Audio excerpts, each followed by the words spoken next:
আপোনালোকৰ বাবে মই লৈ আহিছো common mistakes and how to avoid them মানে হল সৰু সৰু মিস্টেক্স আৰু এই কমন মিস্টেক্স বোৰ কেনেকৈ আমি ৰিমুভ কৰিব পাৰো বা কেনেকৈ আমি বুজিব পাৰো এই কথাক লৈ আজি আপোনাক চৰ্চা কৰিম এটা চাবচোন মিস্টেক এটো নম্বৰ 1 দিয়া হৈছে মিস্টেক্স ইন আৰ্টিকল মানে হল আৰ্টিকলত কেনেকৈ মিস্টেক কৰা যায় চাব কেনেকৈ মিস্টেক হয় I am doctor এই সেন্টেন্সটো ভুল হয় কিয় ভুল হল কাৰণ হল I একবচন হয় ঠিক আছে গতিকে আৰ্টিকেল a বা n ৰ ভিতৰৰ পৰা যিকোনো এটা শব্দ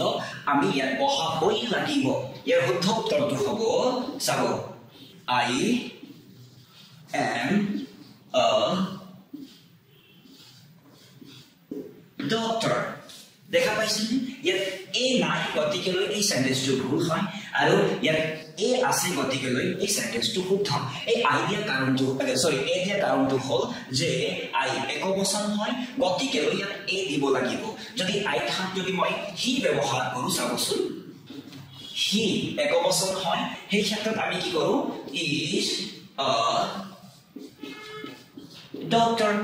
দেখা পাইছে এনেকুৱা মিস্টেক্স আৰু ভৱিষ্যতে নহওক তাৰ কাৰণে এই টপিকটো দিয়া হৈছে আৰু এনেকুৱা টপিক শিকিবৰ কাৰণে আমাৰ চেনেলটো সাবস্ক্ৰাইব কৰিব